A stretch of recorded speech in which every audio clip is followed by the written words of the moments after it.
A few episodes back, I asked the question, how would a medieval peasant eat?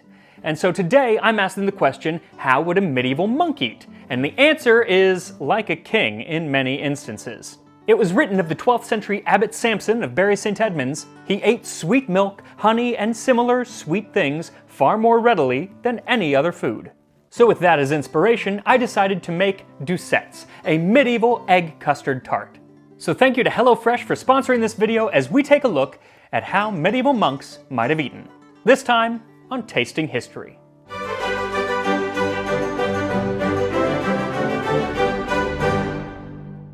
So there are two stereotypes of the medieval monk. The solemn and austere brother devoted to a contemplative life of work and prayer. And the fat and happy monk, or chunky monkey, who preferred a life of luxury, living off of the monastic wealth gathered over the centuries. And as it happens, both types of monks lived in medieval Europe at any given time, side by side. But for our purposes today, making a dish, I'm going with that second fellow who seems to have a little bit more options when it comes to cuisine. Doucettes. Take cream, a good cupful, and put it in a strainer. Then take yolks of eggs and put thereto and a little milk. Then strain it through a strainer into a bowl. Then take sugar enough and put thereto, or else honey for want of sugar, then color it with saffron. Then take thin coffins and put in the oven empty and let them be hardened. Then take a dish fastened on a peel's end and pour thin mixture into the dish and from the dish into the coffins. And when they do rise well, take them out and serve them forth.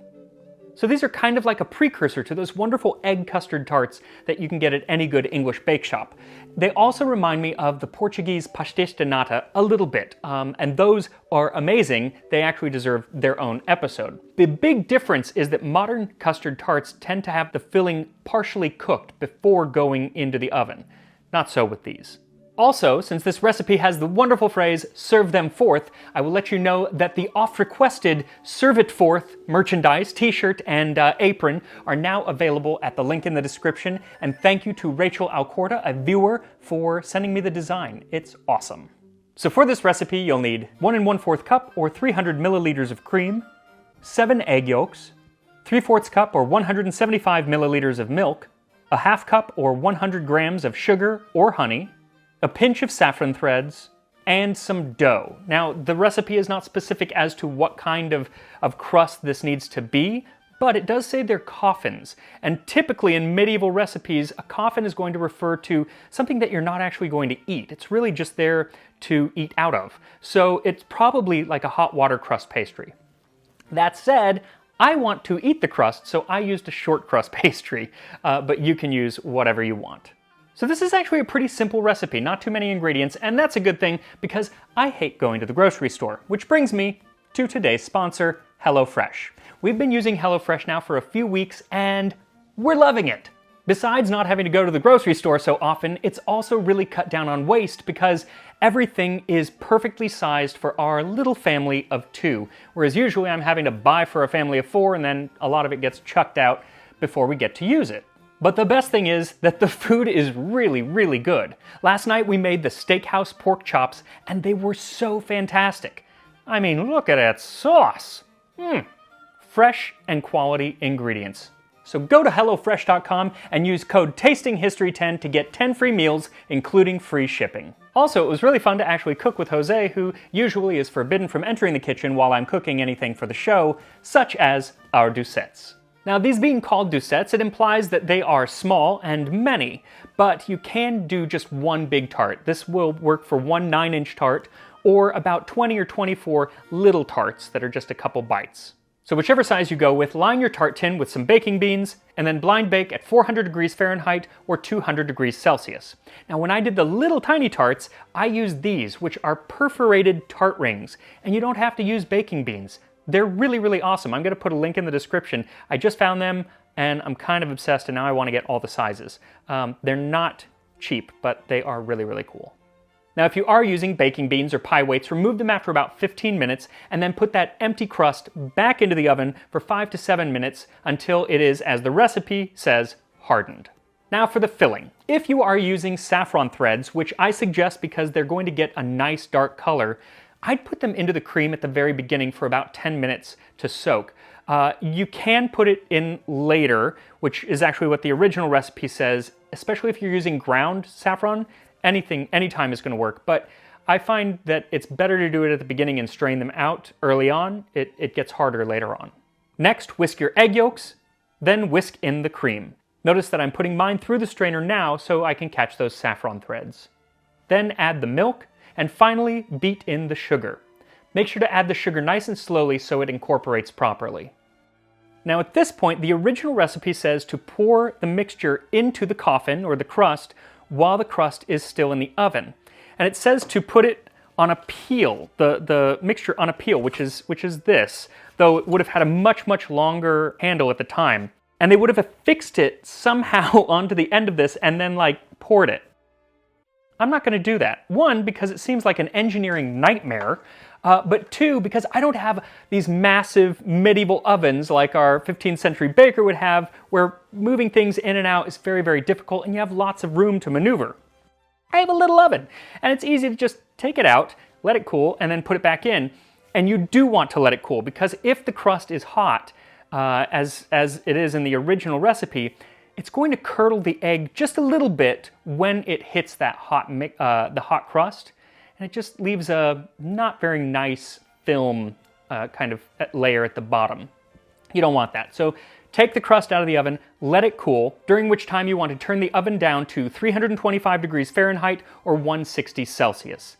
Then, once the crust is cooled, put it back into the oven and pour the custard in. Then you're going to bake that for about 45 minutes or until it puffs up. If you're baking a smaller tart, I would start checking them around 25 minutes. Depending on the size, it can take a little bit longer, but really once it's kind of puffed up and starting to just darken on the top, they're going to be done. Now while those bake, let us take a look at those two types of monks I mentioned. One who would love our doucettes, and one who would hate them. We think it's sufficient for the family dinner that every table have 2 cooked dishes, and if any fruit or fresh vegetables are available, let a 3rd dish be added.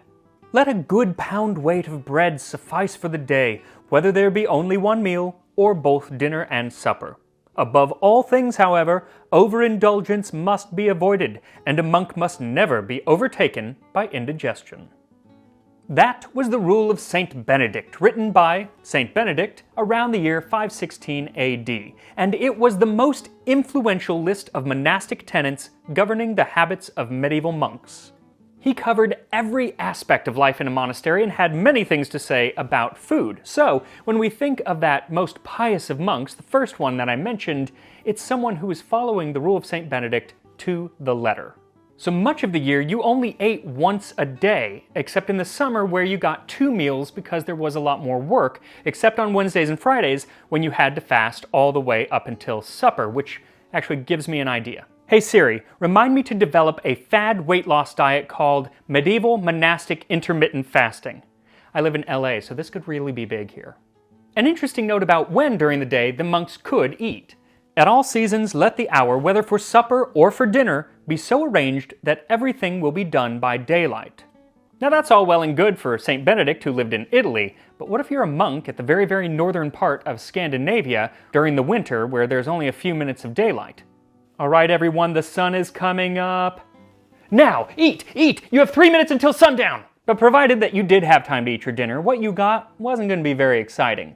He mentions that you get 2 dishes, but really you're only supposed to eat one of them. The other is there in case you don't like the first one. And depending on the time of year, most of those dishes would be fish and poultry. And if you want to learn a little bit more about that, specifically during Lent, because they had a lot of rules about eating during Lent, I'm going to put a link to the video that I did on Lenten foods where you can learn why beaver is a fish.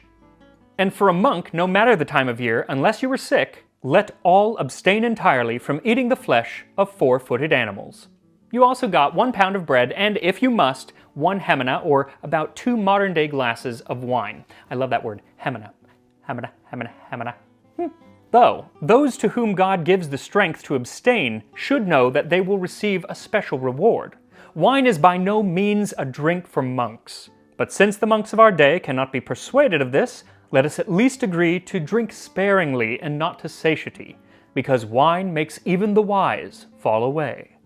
But if there's anything to know about medieval wine, or beer, or cheese for that matter, you know that Europe's best often came from the monasteries. And that brings us to something even more interesting than the rule of St. Benedict, and that is how to bend the rule of St. Benedict. Because if medieval monks were good at anything, it was following the letter of the law, if not the spirit. In his wonderful autobiography, the medieval writer Gerald of Wales tells us in third person of when he visited the monks of Canterbury in England, where on the day of the Holy Trinity, at the prior's invitation, he dined in the refectory with the monks of that place. And as he sat there at the high table with the prior and the seniors, he noted two things: the multitude of the dishes, and the excessive superfluity of signs which the monks made to one another. For there was the prior giving so many dishes to the serving monks, and they, in their turn, bearing these as gifts to the lower tables. So there are a couple rules being bent here. First, more than 2 dishes. Well, St. Benedict has a little caveat where he says that if the superior, or abbot, or in this case, the prior, gives you something, then you should take it as a gift. Seems sensible enough. So Gerald of Wales is basically saying that all of these dishes are coming out of the kitchens, going to the prior, and then the prior hands them off as gifts. Nice little way around that rule. The other rule being bent here is that the rule of St. Benedict says you're not supposed to talk during meals. It's supposed to be a time of contemplation and thanksgiving for the food that you have received. But Gerald of Wales says that the brothers are making all of these signs, and all of them gesticulating with fingers, hands, and arms, and whistling one to another in lieu of speaking, so that Giraldus seemed to be seated at a stage play or among actors and jesters. So yeah, all over Europe, monks got around this rule by making a really complex system of sign language and a sort of whistling language. I love it. So creative. Now, some years back, there was a collection of 14th century recipes found at Evesham Abbey in England, and there's a modern book of those recipes updated, but I can't find the originals. So if anyone out there knows where you can find the original recipes, let me know, because I really, really want to see them. But what I do know is that they were filled with recipes for ox tongue, boar, veal, and plenty of other 4-footed animals that should be verboten. Right? Well, St. Benedict's rule technically only covers eating in the refectory, which is where the monks eat, so that kind of should cover everything. But if you were sick, then you would eat separately in a room called the Misericorde. And mainly in the 12th century, we start to see this happen, and throughout the next few centuries, these Misericorde grow from little rooms that might house 1 or 2 sick monks to being as large as the refectory itself. So basically, if you want meat and you're not sick, just go to the Misericorde and you can eat it there and not break the rules. Clever girl. Now, Gerald of Wales also tells us of something that is not particularly welcome at monastic meals. Finally, potherbs were brought to every table, but were little tasted. Potherbs refers to fresh vegetables and leafy greens. Instead, they preferred so many kinds of fish, roast and boiled, stuffed and fried, so many dishes contrived with eggs and pepper by dexterous cooks, so many flavorings and condiments, compounded with like dexterity to tickle gluttony and awaken appetite.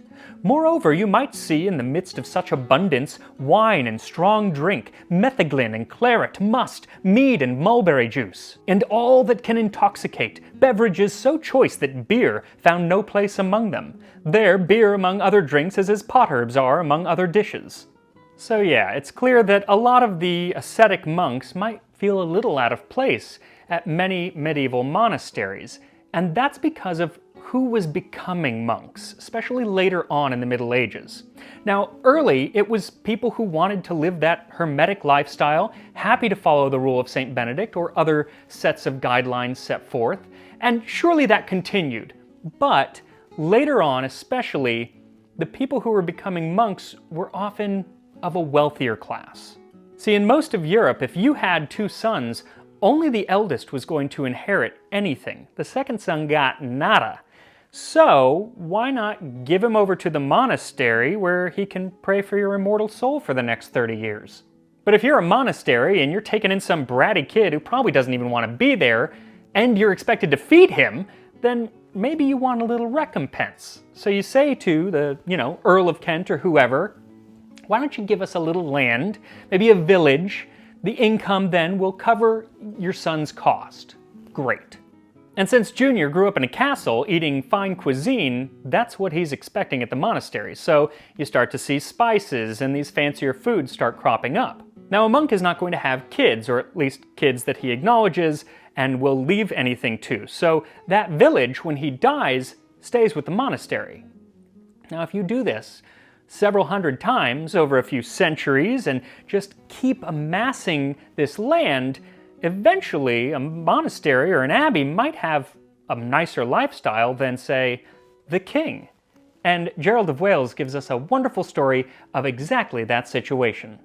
The monks of St. Swithin of Winchester, together with their prior, prostrated themselves in the mud before King Henry II, and complained to him with tears and lamentations that Bishop Richard had deprived them of 3 dishes. And when the king inquired how many dishes were left them, they replied, 10. And I, said the king, am content in my court with 3. Perish your bishop if he does not reduce your dishes to the number of mine. And there you go. Now, there were definitely monasteries in medieval Europe in different places and at different times that followed the rule of St. Benedict or other rules very strictly. But based on contemporary writings and the contemporary feelings toward monks, the second type of monk is probably a lot more common. And I know if I went back to medieval Europe, I would want to be in that second group. Speaking of which, I think it's about time to take our doucettes out of the oven. So you'll know when they're done when the filling has puffed up just over the top of the crust. And here we are, doucettes, or medieval custard tarts. It's so cute. It's so yellow. I don't think the photo conveys just how yellow the filling is. It's like a dark, it's because of that, the saffron. Wonderful. Let's give it a shot.